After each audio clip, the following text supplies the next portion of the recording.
উমর রাদিয়াল্লাহু তাআলা আনহুর কাছে বিচার নালিশ করছে। খলিফাতুল মুসলিমিন বিচার করতেছে যে তোমার উট মারছে, একটা উট মারলেই তো হয়তো, তুমি মানুষ মারলা কেন? হাতের বদলা হাত, পায়ের বদলা পা, চোখের বদলা চোখ, নাকের বদলা নাক, কানের বদলা কান, জানের বদলা জান। সুতরাং তুমি মানুষ মারছো, তোমার গলা কাটা যাবে। নালি শুরু হয়ে গেল, আদেশ কার্যকর হয়ে গেল। জল্লাদকে ডাক দিয়ে আদেশ কার্যকর করার হুকুম দিল। খলিফাতুল মুসলিমিন এই নৌজওয়ান যুবককে ডাক দিয়ে বললেন, আপনার কি কোনো মনের ন্যাক বাসনা আছে, মনের কোনো ইচ্ছা আছে? থাকলে বলেন, পূরণ করা যাবে, পূরণ করব। এই নৌজওয়ান দেখি বলে, ও খলিফাতুল মুসলিমিন, আমার একটা মনের তামান্না আছে, জানি না মনের তামান্নাটা পুরো হবে কিনা। আমার একটা মনের তামান্না হলো, আমার কাছে এক ইহুদি কিছু টাকা পাইবে, আমি ওই ইহুদির ঋণটা পরিশোধ করে মরতে চাই। আমার বাড়ি থেকে অনেক দূরে এক ইহুদির বাড়ি, আমি অনেক দূরে ব্যবসা করার জন্য গিয়েছিলাম। তো ওই ইহুদির কাছ থেকে আমি কিছু সম্পদ বাকি আনেছিলাম, কিছু মাল বাকি আনেছিলাম। ওই ইহুদির বাড়ি আমার বাড়ির কেউ চিনে না, ওই ইহুদিও আমার বাড়ি চিনে না। আমি মুসলমান হিসাবে বিশ্বাস করে ওই ইহুদি আমাকে মাল সম্পদ বাকি দিয়েছিল। ও খলিফাতুল মুসলিমিন, আমি যদি ওই ইহুদির টাকাটা পরিশোধ না করে মরে যাই, তাহলে ওই ইহুদি সারাটা জনম মুসলমানদেরকে আমানতে খেয়ানত বলে গালি দিবে। ও খলিফাতুল মুসলিমিন, আমি মুসলমান হিসাবে আমাকে মাল বাকি দিয়েছে, আমি যদি টাকাটা পরিশোধ না করে, তাহলে সারাটা জনম মানুষ মুসলমানদেরকে অন্যের হক নষ্টকারী বলে বলে গালি দিবি। ও খলিফা, আমি আমার ভয় করতেছি না, আমি আমার মুসলমান জাতির ভবিষ্যতের ভয় করতেছি, যে আমি যদি পরিশোধ না করি তাহলে ইহুদি মুসলমানের জাতিকে নিয়ে গালি দিবে। এইটা আমি আল্লাহর সাহাবার সহ্য হবে না। তো খলিফাতুল মুসলিমিন বলতেছে, তোমার সাথে যদি 3-4 জন দেই, তাহলে তোমার বাড়ির লোকেরা, পরিবারের লোকেরা যে তাকে ফেরত দিবে, এটা গ্যারান্টি কি? কারণ তুমিও খুনি, তোমার এলাকার লোকেরা 10-12 জন ধরে এই 3 জনকে মেরে ফেলবে, এটা কোনো শিওর নাই তারা ফেরত আসবে। অথবা তোমার সাথে যে 10-20-25 জনে একটা কাফেলা দেব, হ্যাঁ, এটাও সম্ভব না, কারণ এখন সাহাবায়ে কেরাম জায়গায় জায়গায় যুদ্ধের ময়দানে আছে। তবে একটা অপশন। সম্মানিত মুসল্লিয়ানে কেরাম, এই আসমানের নিচে, জমিনের উপরে আমরা যা কিছু দেখি এবং না দেখি, সব তো দেখি না, কিছু দেখি এবং কিছু দেখি। যা দেখি এবং যা না দেখি, আল্লাহ তাআলা যা কিছু সৃষ্টি করেছেন সব মাখলুকের খেদমতের জন্য সৃষ্টি করেছেন, মাখলুকের সেবা দেওয়ার জন্য। কারো কারো মাধ্যমে, কারো ডাইরেক্ট সেবা দেয়, কারো ইনডাইরেক্ট সেবা দেয়। কেউ কেউ প্রত্যক্ষভাবে সেবা করে, কেউ কেউ পরোক্ষভাবে। কারো খেদমত বুঝি, কারো সেবা বুঝি, কারো সেবা বুঝি না। আল্লাহ আসমান বানাইছে সাদ হিসাবে, আসমান সেবা করতেছে, আসমানের সেবা আমরা বুঝি। আল্লাহ সূর্য বানাইছে মানুষের সেবা করার জন্য, সূর্য মানুষকে আলো দিতেছে, এইটা দেখা যায়, তাই আমরা এটা বুঝি। আল্লাহ পাহাড় বানাইছেন সেবা করার জন্য, মানুষের সেবা করে পাহাড়, এইটা দেখা যায় বুঝি। চন্দ্র সেবা করে, এইটা বুঝি। জমিন সেবা করে, এইটা বুঝি। গরু সেবা করে, এইটা বুঝি।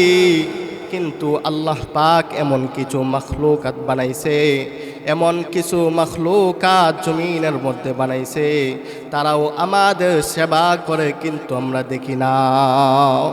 এমন কিছু কিছু প্রাণী আছে যারা আমাদের সেবা করে, কিন্তু তাদের সেবা আমরা দেখি না, বুঝি না। আমরা মনে করি এগুলো অযথা বানাইছে আল্লাহ তাআলা। যেরকম সাপ বিচ্ছু, এগুলোকে আমরা মনে করি আল্লাহ তাআলা অযথা বানাইছে। না ভাই, এগুলো আল্লাহ তাআলা আমাদের সেবা করার জন্যই বানাইছে।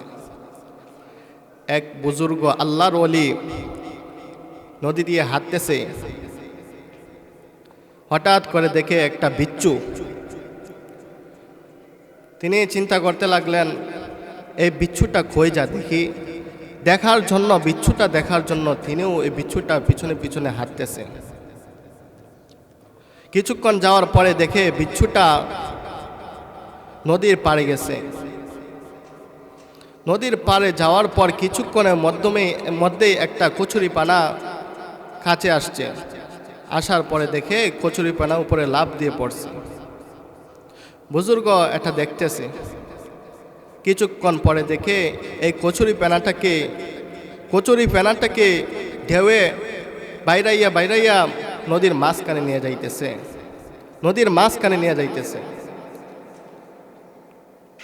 আল্লাহর ওলি বুজুর্গ জুন্নুন মিসরি রহমাতুল্লাহি আলাইহি বলেন যে এখানে দাঁড়িয়ে থাকলে তো আর খেলা দেখতে পারবো না, তো একটা নৌকা বানানিছে। একটা নৌকা বানানিয়া এটা পিছনে পিছনে যাইতেছে। যাইতে যাইতে দেখে যে এই কচুরিপানাটা ঢেউয়ে বাসায়া ওই পারে নিতেছে। আল্লাহর ওলি জুন্নুন মিসরি রহমাতুল্লাহি আলাইহি এইটার দিকে তাকায় আছে আর চিন্তা করতেছে, চোখ দিয়া পানি পায়ে পায়ে পড়তেছে। জুন্নুন মিসরি রহমাতুল্লাহি আলাইহি বলেন, একটা কচুরিপানাকেও আল্লাহ তাআলা অযথা সৃষ্টি করেন নাই। একটা কচুরিপানাকেও আল্লাহ তাআলা মানুষের খেদমতে নিয়োজিত করে রাখছে। আল্লাহ ওলি এর দিকে তাকায় আল্লাহ তাআলার চিন্তা করতেছে। এই জন্য বান্দা যখন মাখলুককে চিন্তা করে তখন মাখলুকের ঈমান ভাইরা যায়। এই জন্যই তো আল্লাহ বলেন যে তোমরা মাখলুককে নিয়ে চিন্তা করো, আমি আল্লাহর পরিচয় পাওয়া যাইবা। কিন্তু আমি আল্লাহকে নিয়ে যদি চিন্তা করতে থাকো তাহলে তোমরা নাস্তিক হয়ে যাইবা। এই জন্যই তো ভার্সিটি ডক্টরেট অর্জনকারী অনেক শিক্ষার্থীরা নাস্তিক হয়ে যাইতেছে আল্লাহ তাআলাকে নিয়ে টেনশন করতে করতে, চিন্তা করতে করতে। অথচ আল্লাহ বলেন, আমি তোমাদের জন্য আসমানটাকে বানাইছি, আসমানটাকে নিয়ে চিন্তা করো। জমিনটাকে বানাইছি, জমিনটাকে নিয়ে চিন্তা করো। কেন জমিনটা বানাইলাম, আসমানটা কেন বানাইলাম, সূর্যটা কেন বানাইলাম, এগুলো নিয়ে তোমরা চিন্তা করো। যদি চিন্তা করো তাহলে সহজেই আমি আল্লাহকে চিনতে পারবে। তো ওই বিচ্ছুটা পানি ঢেউয়ে ঠেলাইয়া বিচ্ছুটাকে ওপারে নিয়ে গেছে। বিচ্ছুটা ওপারে ওইটা মরুভূমির মধ্যে হাঁটতে শুরু করছে। আল্লাহ ওলি জুন্নুন মিসরি রহমাতুল্লাহি আলাইহি ডাক দিয়ে বলে, ওই বিচ্ছুটা কয় যাই আমি দেখি। বিচ্ছুটার পিছনে পিছনে আল্লাহর ওলি যাইতেছে, বিচ্ছুটাও যাইতেছে। হঠাৎ করে জুন্নুন মিসরি রহমাতুল্লাহি আলাইহি দেখেন একটা গাছের নিচে, বহুদূর একটা গাছের নিচে একটা রাখাল শুয়ে আছে। আর ওই বিচ্ছুটা ওই রাখালের দিকে যাইতেছে। আল্লাহর ওলি জুন্নুন মিসরি রহমাতুল্লাহি আলাইহি মনে মনে চিন্তা করতেছে, আল্লাহ পাক হয়তো আমাকে ওই বিচ্ছুটাকে মারার জন্যই আমাকে ওপার থেকে পার করিরা এই পারে আনছে। আল্লাহ ওলি জুন্নুন মিসরি রহমাতুল্লাহি আলাইহি একটা পাথর নিলেন ওই বিচ্ছুটাকে মারার জন্য। পাথর নিয়ে বিচ্ছুটার দিকে যখন পাথরের ঢিল মারবে তখন তাকায় দেখে ওই গাছের নিচে যে যুবক শুয়ে আছে ওই যুবকের মাথার পাশে একটা বিষাক্ত সাপ এইভাবে কামড় দেওয়ার জন্য প্রস্তুত হয়ে আছে। সাথে সাথে বিচ্ছুটা লাফ দিয়া ওই সাপের গাড়ের মধ্যে ওই সাপকে একটা কামড় মারছে। সাপের বিষটা ওই বিচ্ছুর বিষটা সাপের শরীরে লাগার সাথে সাথে সাপটা প্যারালাইসিসের রোগী হয়ে পড়ে গেছে। হায়াতুল হাইওয়ান কিতাবের মধ্যে লেখে বিচ্ছুর বিষ যখন সাপের শরীরে লাগে তখন এই সাপটা সাথে সাথে প্যারালাইসিসের রোগী হয়ে পড়ে যায়। আল্লাহ ওলি জন্নুল মিসরি রাহমাতুল্লাহি আলাইহি দু চোখ দিয়ে পানি বেয়ে বেয়ে পড়তেছে। আল্লাহর ওলি জন্নুল মিসরি চিন্তা করতে লাগলেন, একটা কচুরি ফেনাকেও আল্লাহ তাআলা অযথা সৃষ্টি করে নাই, কচুরি পেনাকেও আল্লাহ তাআলা বান্দার খেদমতে নিয়োজিত করে রাখছে। একটা কচুরি পেনাকে নৌকা বানাইয়া ওই বিচ্ছুকে পার করছে, আর আমাকে একটা নৌকাতে পার করাইয়া আমাকে ওইটাকে দেখার জন্য আমাকে পার করছে। ওই বিচ্ছুটাকে পার করাইয়া জন্য মিসরি রহমাতুল্লাহ বলেন আল্লাহ তাআলা ওই কচুরি পেনা দিয়া বিচ্ছুটাকে পার কইরা আল্লাহ তাআলার একটা মাখলুকের সেবা নেওয়াইছে। এই জন্য আল্লাহ তাআলা যা কিছু সৃষ্টি করেছেন সব কিছুই বান্দার সেবা দেওয়ার জন্য, বান্দার গোলামি করার জন্য সৃষ্টি করেছেন। আর আল্লাহ বলেন, বান্দা সমস্ত পৃথিবীর যা কিছু আছে সব কিছু তোমার গোলাম বানিয়ে দিয়েছি, আর তোমাকে আমার গোলাম বানিয়ে দিয়েছি। এই পৃথিবীর সব কিছু তোমার গোলামি করবে, আর তুমি বান্দা আমি আল্লাহর গোলামি করবে। শুধু নামাজ পড়ার নাম গোলামি নয়, রোজা রাখার নাম গোলামি নয়, হজ করার নাম গোলামি নয়। গোলামি কি? গোলামি হলো আল্লাহ তাআলা যা আদেশ করেছে তা মানার নাম। গোলামি হলো আল্লাহ তাআলা যা নিষেধ করেছেন তা নিষেধ মানার নাম। আল্লাহ তাআলা যখন নামাজ পড়তে অর্ডার দিয়েছেন ওই সময় নামাজ পড়ার নাম হলো গোলামি। আল্লাহ তাআলা যখন নামাজ পড়া থেকে নিষেধ করেছেন তখন নামাজ না পড়া হলো গোলামি। আল্লাহ পাক যখন রমজানের রোজা রাখতে আদেশ করেছেন তখন রোজা রাখার নাম হলো গোলামি। যখন ঈদের দিন রোজা না রাখতে নিষেধ করেছেন তখন ঈদের দিন না রাখার নাম হলো গোলামি। আল্লাহ তাআলার আদেশ এবং নিষেধগুলো পালন করার নামই হলো গোলামি। এই জন্য আল্লাহ তাআলা আদেশ এবং নিষেধগুলোকে যথাযথভাবে পালন করতে হবে, তাহলে আল্লাহ তাআলা গোলাম হতে পারবো। মা যখন সন্তানকে আদেশ দেয়, সন্তান যখন মায়ের আদেশটা পালন করে তখন মা খুশি হয়ে যায়। বাবা যখন সন্তানকে আদেশ করে, সন্তানের আদেশটা বাবার আদেশটা সন্তান পালন করে তখন সন্তানের প্রতি বাবা খুশি হয়ে যায়। ঠিক তদ্রূপভাবে আল্লাহ পাক রব্বুল আলামিন বলেন, বান্দা আমি তোমাকে কিছু আদেশ করেছি, কিছু নিষেধ করেছি। যখন এই আদেশগুলো বান্দা তুমি পালন করবে তখন আমি আল্লাহ খুশি হয়ে যাব।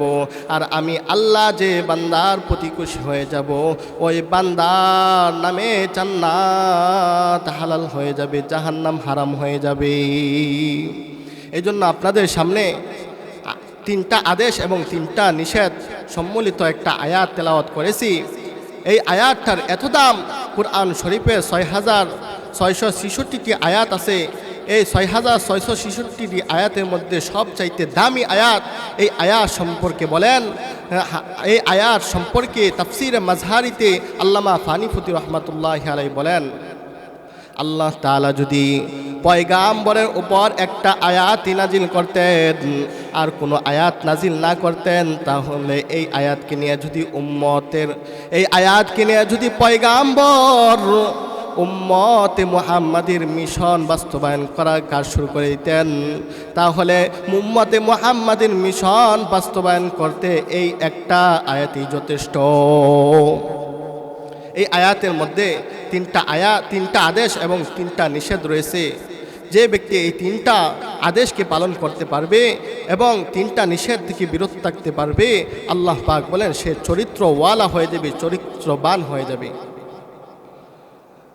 যার ব্যক্তিগত জীবনে এই 3টা আদেশ এবং 3টা নিষেধ পাওয়া যাবে, এই 3টা আদেশ এবং 3টা নিষেধ 6টা গুণ যার মধ্যে পাওয়া যাবে, সে চরিত্রবান হয়ে যাবে। যদি সমাজের মধ্যে এই 6টা গুণ পাওয়া যায়, সমাজের লোকেরা চরিত্রওয়ালা হয়ে যাবে। যদি এই 3টা গুণ রাষ্ট্রের মধ্যে পাওয়া যায়, তাহলে আল্লাহ পাক রাষ্ট্রের উপর বরকত নাজিল করে দেন। যদি সারা বিশ্বের প্রত্যেকটা মুসলমানের মধ্যে এই 6টা গুণ পাওয়া যায়, তাহলে এই সমস্ত বিশ্বের মুসলমানদেরকে কেউ পরাজিত করতে পারবে না, কেউ পরাজিত করতে পারবে না। যেরকমভাবে সাহাবায়ে কেরামের মধ্যে এই 6টা গুণ ছিল, যার কারণে তাম বিশ্বের কাফের বেঈমানরা মিলে আল্লাহর সাহাবায়ে কেরামদেরকে পরাজিত করতে পারে নাই। এই 6টা গুণ কি? আল্লাহ তাআলা বলেন, ইন্নাল্লাহা ইয়া'মুরু বিল আদলি ওয়াল ইহসান ওয়া ইতাইজিল কুরবা। এই হলো 3টা আদেশ, আর 3টা নিষেধ হলো ওয়া আনহা আনিল ফাহশাই ওয়াল মুনকারি ওয়াল বাগি। আল্লাহ পাক রব্বুল আলামিন বলেন, ইন্নাল্লাহা ইয়া'মুরু বিল আদলি, ইনসাফ ওয়ালা হয়ে যাও, ইনসাফ ওয়ালা হয়ে যাও, ইনসাফ ওয়ালা হয়ে যাও। মানুষের উপর জুলুম করবা না, কারো প্রতি অত্যাচার করবা না। তুমি চেয়ারম্যান হইছ, সমাজের প্রতিনিধি হইছ, জনগণের উপর জুলুম করবা না। তুমি মেম্বার, তোমার অধীনস্থ লোকদের উপর জুলুম করবা না। তুমি এমপি, তোমার অধীনস্থ লোকদের উপর জুলুম করবা না। তুমি প্রেসিডেন্ট, তোমার অধীনস্থ লোকদের উপরে জুলুম করবা না। যদি তুমি ইনসাফওয়ালা হইতে পারো, তাহলে তোমার নামে আল্লাহ তাআলা জান্নাতটাকে লিখে দিবি। এই জন্য আল্লাহ বলেন, তুমি ইনসাফওয়ালা হয়ে যাও। 1 নাম্বার ইনসাফওয়ালা হয়ে যাও। 2 নাম্বার হলো ওয়াল ইহসান, সুন্দর চরিত্রবান হয়ে যাও। সুন্দর, তোমার চরিত্রটাকে সুন্দর করে বলো, নম্র ব্যবহার করো, মানুষের সাথে সুন্দর আচরণ করো। 3 নাম্বার হলো নিকটতম আত্মীয়দের হক আদায় করতে শিখো। নিকটতম আত্মীয় যারা আছে তাদের হক আদায় করো। 1 নাম্বার হলো ইনসাফ প্রতিষ্ঠা করো।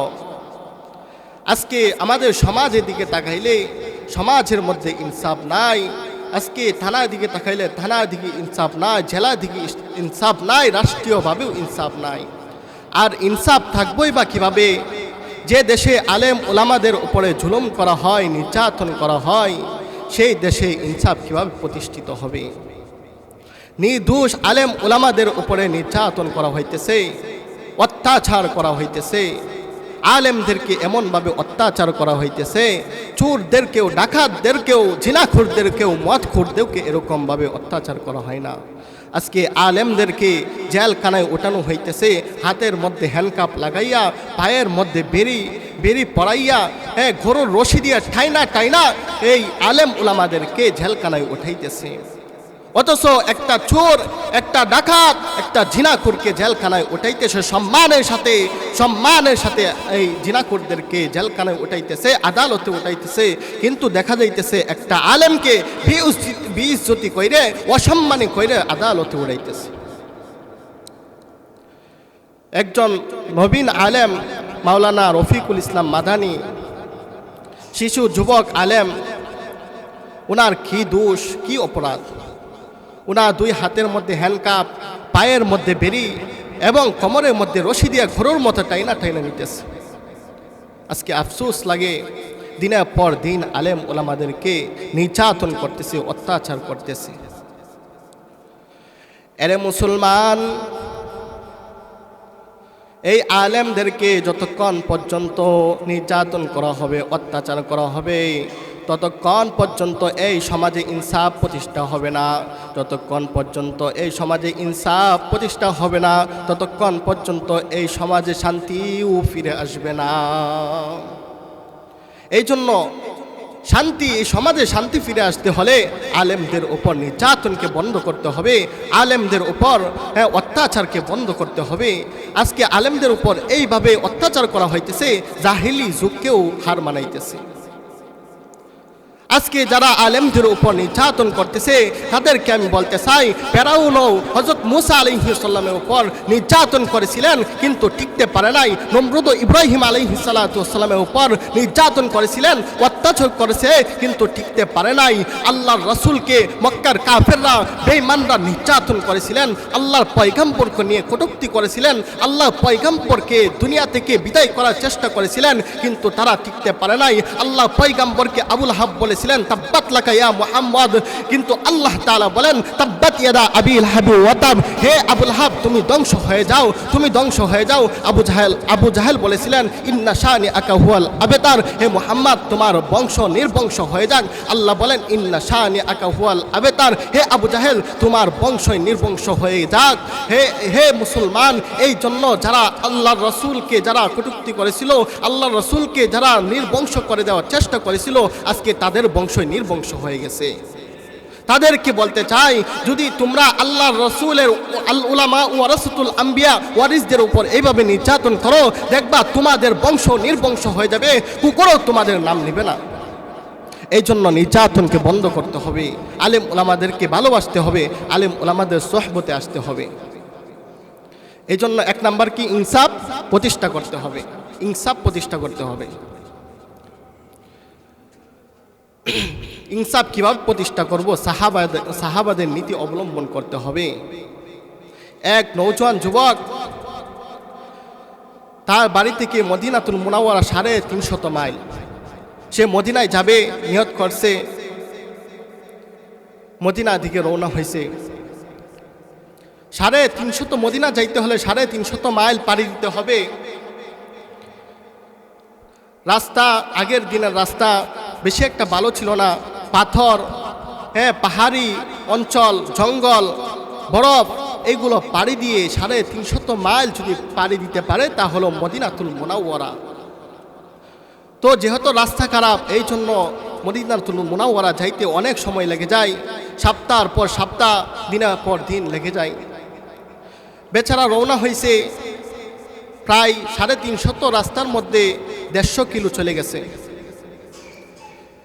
150 কিলো চলে যাওয়ার পর অনেক রাস্তা কষ্ট হয়েছে, অনেক ক্লান্ত লাগছে। এই জন্য মনে মনে ভাবতেছে যদি একটা খেজুর বাগান পাইতাম, তাহলে মনে মনে একটা খেজুরের বাগান খুঁজতেছে, যদি খেজুরের ছায়া পাইতাম তাহলে ওই খেজুরের ছায়ার নিচে ঘুমাইতাম, এই বলে মনে মনে তালাশ করতেছে। কিছুক্ষণ যাওয়ার পরেই একটা খেজুরের বাগান পাইছে।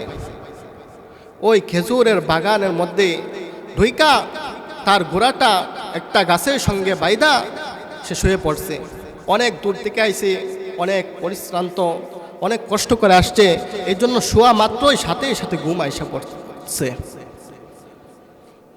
তো অনেক কষ্ট করে আসার পর গোড়াটা বাঁধছে, বাঁধার পরে গোড়াটা এত শক্ত করে বাঁধা হয় নাই, নর্মাল বাঁধা হয়েছে, এই জন্য গোড়াটা চুইটা বাইরে হাঁটাচলা করতেছে। এমন জায়গায় হাঁটতেছে যেখানে খেজুরের চারা লাগাইছে, নতুন চারা লাগাইছে, এখানে হাঁটতেছে। তো যেখানে নতুন চারা লাগাইছে এখানে হাঁটলে কি আর চারা থাকবো? চারা নষ্ট হয়ে যাইব। তো মালিকে দেখা মালিকের মাথা গরম হয়ে গেছে, ক্ষিপ্ত হয়ে গেছে। তো মালিক বৃদ্ধ মানুষ, যাইয়া ভিতর থেকে কীভাবে আনবে, এই জন্য সামনের থেকে ডিল মারতেছে। তো হঠাৎ করে একটা ডিল এমন জুড়ে মারছে, চুক্কা পাথর মাথা সারার মধ্যে লাইগা ছাড়া পাইটা রক্তকরণ অবস্থায় ঘোড়াটা উঠটা মারা গেছে। তো এই দিক দিয়ে নৌজওয়ান যুবক ঘুমাইতেছে, সূর্যের আলো খেজুর গাছের পাতার ফাঁক দিয়া শরীরে পয়রা ওই যুবক সজাগ হয়ে গেছে। সজাগ হয়ে দেখে ঘোড়া নাই, ঘোড়া গেল কোথায়? ঘোড়া তালাশ করার জন্য বাহিরে আসছে, দেখে একটা ছাড়া রোপণ করছে এরকম একটা ক্ষেতের পাশে পয়রা আছে ময়রা। তো পাশে দেখে বৃদ্ধ লোকটি জিজ্ঞাসা করলো ঘোড়াটা মারলো কে, উঠটা মারলো কে? তখন বৃদ্ধ লোকটি সরল মনে বইলা ফেললো আমি। তো ওই লোকেও নজওয়ান যুবকের যেহেতু সফর করে আসছে, মাথা ঘুম নাই, খাওয়া নাই, ঘুম না থাকলে খাওয়া না থাকলে তো এমনিই মাথা নষ্ট থাকে, এমনিই মেজাজ মন মেজাজ চূড়ান্ত থাকে। এই নওজোয়ান যুবকেরও মন মেজাজ চূড়ান্ত, তার টেনশন, এই এত দূর রাস্তা মদিনাতুল মুনাওয়ারা মরুভূমি পাড়ি দিয়ে কীভাবে যাব, এই জন্য টেনশনের মাথায় ওই বৃদ্ধকে এমন মারছে, এমন একটা অবস্থা হয়েছে, বৃদ্ধ দুর্বল মানুষ, এই বৃদ্ধ মারা গেছে।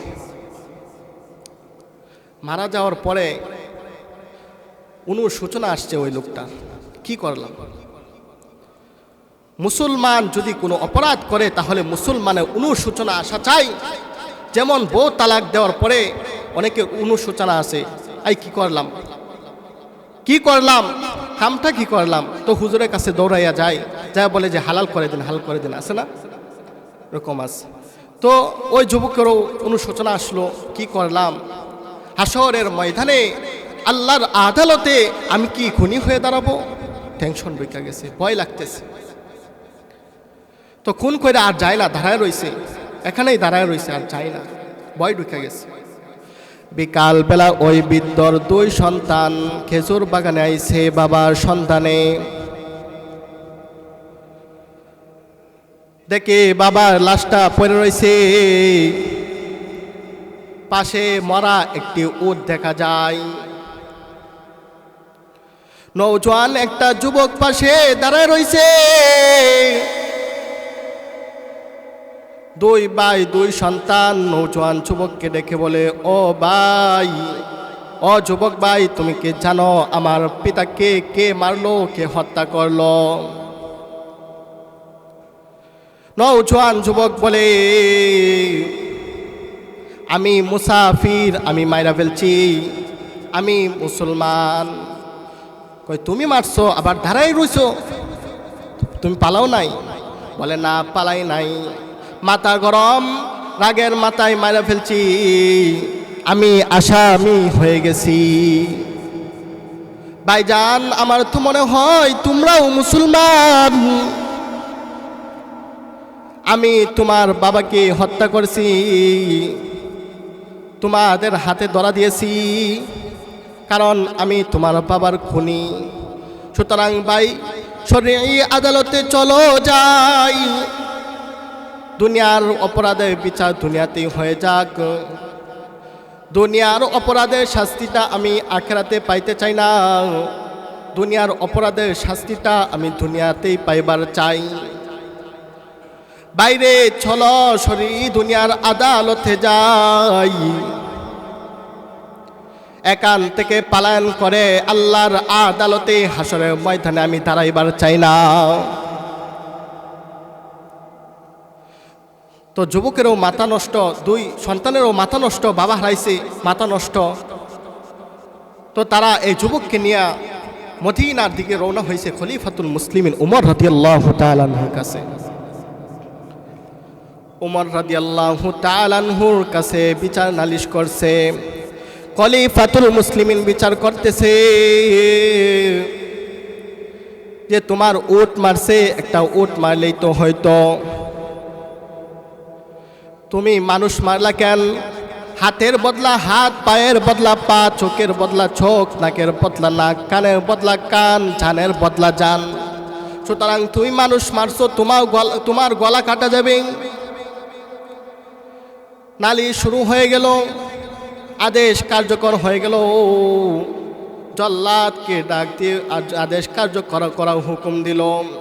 খলিফাতুল মুসলিমিন এই নওজোয়ান যুবককে ডাক দিয়ে বললেন, আপনার কি কোনো মনের ন্যাক বাসনা আছে, মনের কোনো ইচ্ছা আছে, থাকলে বলেন, পূরণ করা যাবে, পূরণ করব।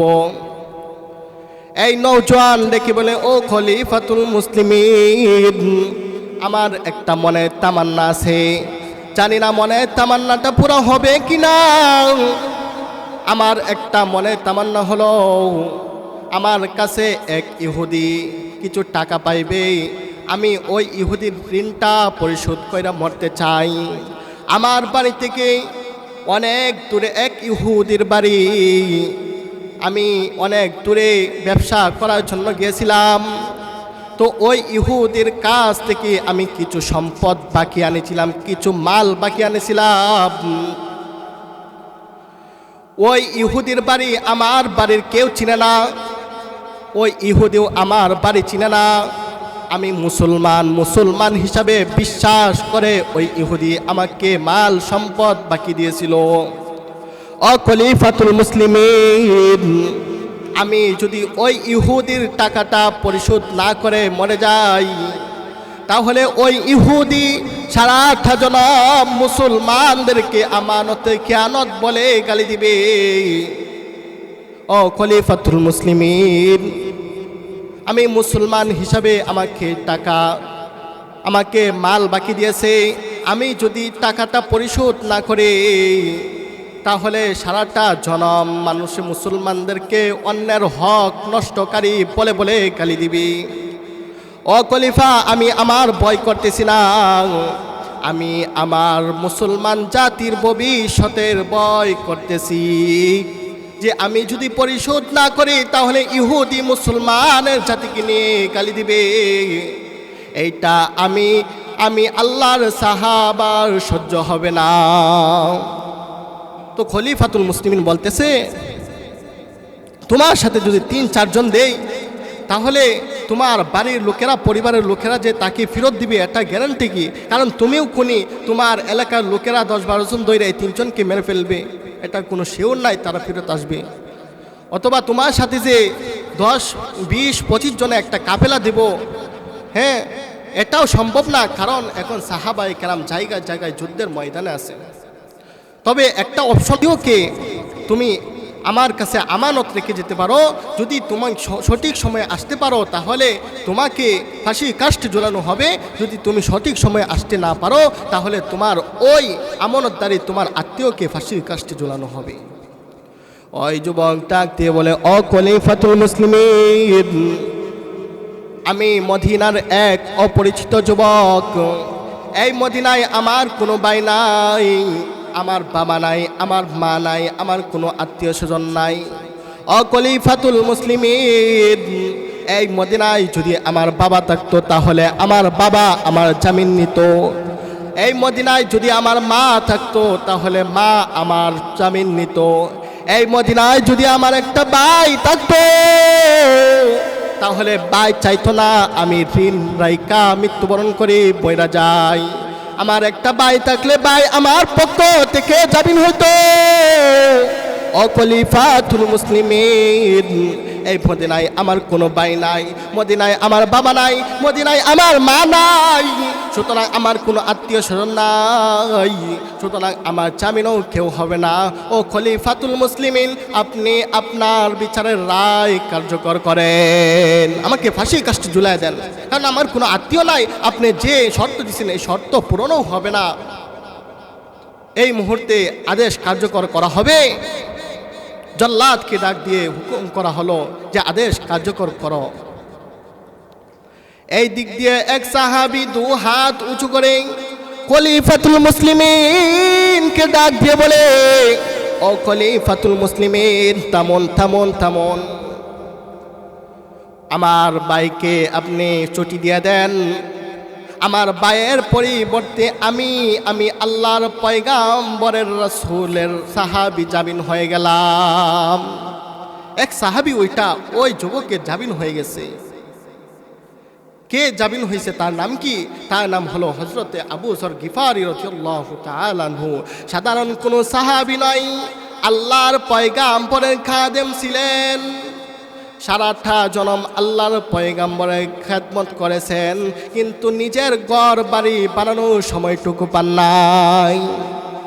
এই আবু যর গিফারি রাদিয়াল্লাহু তাআলা আনহু দাঁড়ায় বলে, ও খলিফাতুল মুসলিমিন, আমার ভাইকে বিদায় দিয়ে দেন, আমি তার জামিন হয়ে গেলাম, সে আমার রক্তের কোনো সম্পর্ক নয়, তবে আমি আল্লাহর পয়গাম্বর থেকে শুনেছি আল মুসলিমু আকুল মুসলিম, প্রত্যেকটা মুসলমান মুসলমানের ভাই, সুতরাং যদিও আমার রক্তের কোনো সম্পর্ক নাই তারপরেও আমি কুরআনের সম্পর্ক হিসাবে সে আমার ভাই, সুতরাং সে আমার ভাই, আমার ভাইয়ের জামিন আমি হয়ে গেলাম।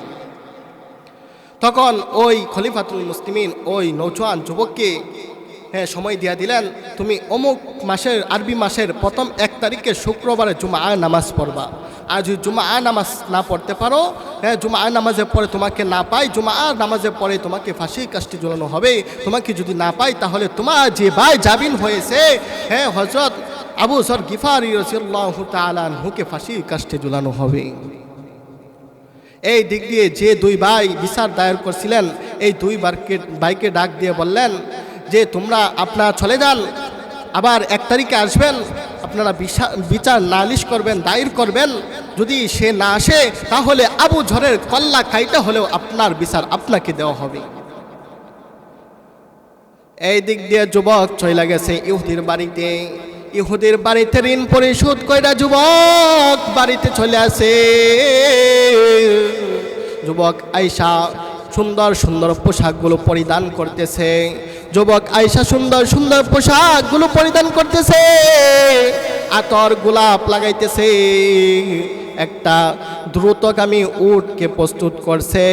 প্রস্তুত কইরা মাকে যায় বলে, মা আমি তোমার সন্তান, তুমি তো চাও না যে তুমি হাসরের ময়দানে আল্লাহর আদালতে খুনির মা হিসাবে দাঁড়াবে।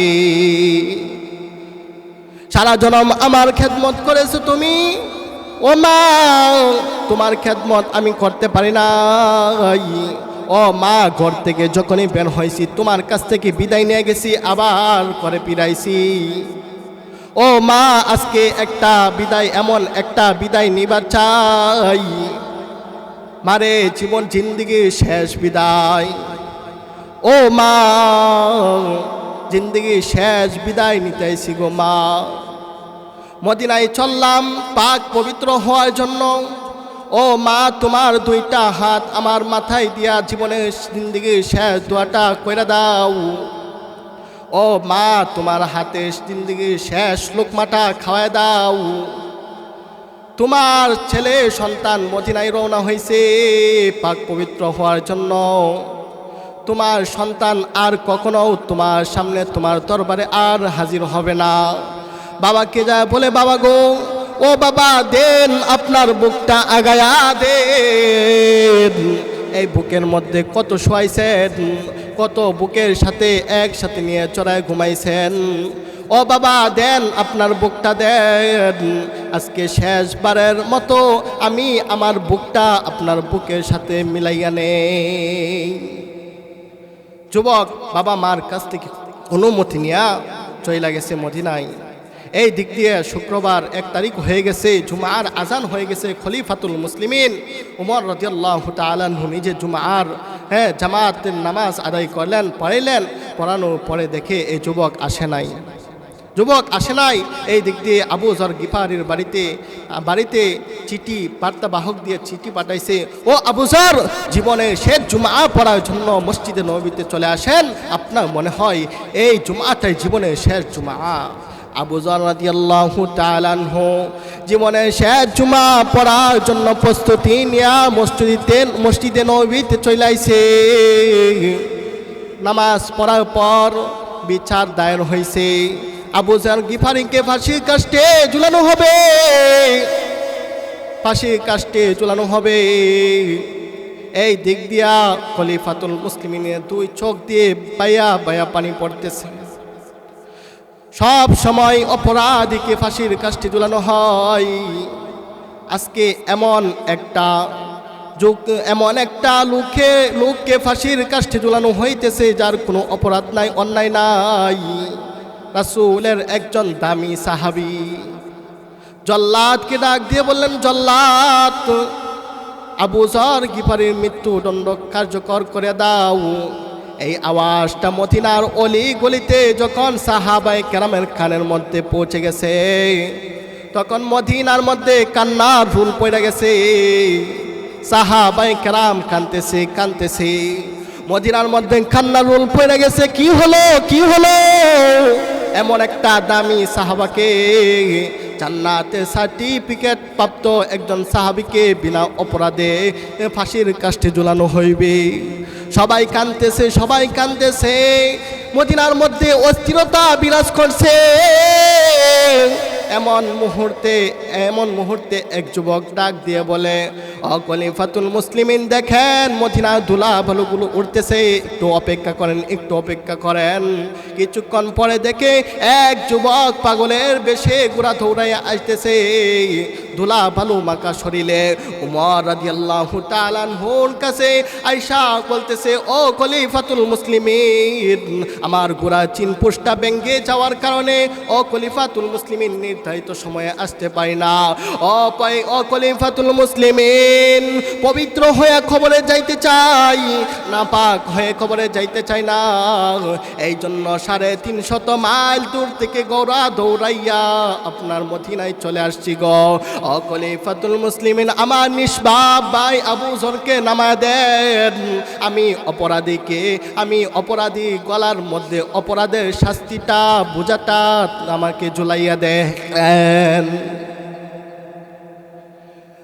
হযরত উমর রাদিয়াল্লাহু তাআলা আনহু ওই যুবককে জড়াইয়া ধরছে, কপালের মধ্যে চুমা খাইতেছে এবং ডাক দিয়ে বলে, ও যুবক শোনো, যে যুবক পবিত্র হওয়ার জন্য 350 মাইল দূর থেকে দৌড়ায় আইতে পারে, সেই যুবকের গলা কাইটা পবিত্র করার দরকার নাই। সেই যুবককে আল্লাহ তাআলা আরো আগেই পবিত্র করে দিয়েছে। আল্লাহ তাআলা আরো আগেই জান্নাতের সার্টিফিকেট লিখে দিয়েছে। সুতরাং ফাঁসির কাষ্ঠে ঝুলানোর দরকার নাই। তবে ইসলামের আইন যেহেতু ফাঁসির কাষ্ঠে ঝুলাইতে হবে, ফাঁসির কাষ্ঠে ঝুলাইতে হবে, যেহেতু ইসলামের আইন, ইসলামের নীতি, যেন ফাঁসির কাষ্ঠে ঝুলাইতে হবে। সময় কম, এই জন্য সংক্ষিপ্তভাবে বলতেছি, সময় কম। হ্যাঁ, এই ফাঁসির কাষ্ঠে ঝুলাইবে নিচে, এই দিক দিয়ে জল্লাদকে আদেশ করছে, এই যুবকটাকে আবু যরকে নামায় ফেলছে, এই যুবকটাকে ফাঁসির কাষ্ঠে তুলছে। ফাঁসির কাষ্ঠে তুলবে এমন মুহূর্তে জল্লাদ এক পা আগায় আরেক পা পিছায়, জল্লাদের চোখ দিয়ে বেয়ে পানি পড়তেছে।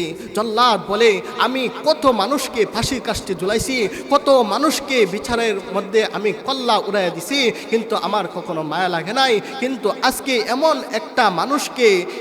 একটা মানুষকে ফাঁসির কাষ্ঠে ঝুলানো হইতেছে, আমার চোখ দিয়া দুই চোখ দিয়া টপ টপ করে পানি পড়তেছে, মদিনার মধ্যে কান্নার রোল পড়ে গেছে। কারণ একটা ভালো মানুষকে নামায়া আরেকটা ভালো মানুষকে ফাঁসির কাষ্ঠে ঝুলানো হইতেছে। এই জন্য মদিনার মধ্যে কান্নার রোল পড়ে গেছে। খলিফাতুল মুসলিমিনও কান্দে, সাহাবায়ে কেরামও কান্দে, জল্লাদও কান্দে, উপস্থিত সবাই কান্দতেছে।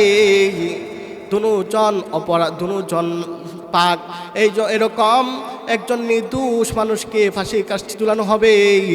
এমন মুহূর্তে ওই বাবার হত্যাকারী 2 সন্তান খলিফাতুল মুসলিমিনকে ডাক দিয়ে বলে, ও খলিফাতুল মুসলিমিন, তামুন, যে ব্যক্তি পবিত্র হওয়ার জন্য 350 মাইল দৌড়ে আইতে পারে, সে কখনো আমার বাবাকে ইচ্ছা করে হত্যা করে নাই, সে কখনো ইচ্ছা করে হত্যা করতে পারে নাই। সুতরাং আমরা 2 সন্তান, বাবার 2 সন্তান, তাকে মাফ করে দিলাম। তখন এই 2 যুবক তাকে আপন ভাই বানাইয়া তাকে নিয়ে তার বাড়িতে গেছে। এইটা হলো ইনসাফ। আজকে যদি ইনসাফ প্রতিষ্ঠিত হয়ে যায়, সাহাবায়ে কেরামের মতো ইনসাফ প্রতিষ্ঠিত হয়ে যায়, তাহলে আমাদের ঘরে ঘরে, আমাদের সমাজে, আমার রাষ্ট্রের মধ্যে শান্তি বিরাজমান করবে। আল্লাহ তাআলা আমাদের সকলকে ইনসাফ প্রতিষ্ঠিত করা তৌফিক দান করেন। সকলে বলেন আমিন। ওয়া আখিরু দাওয়ানা আলহামদুলিল্লাহি রাব্বিল আলামিন।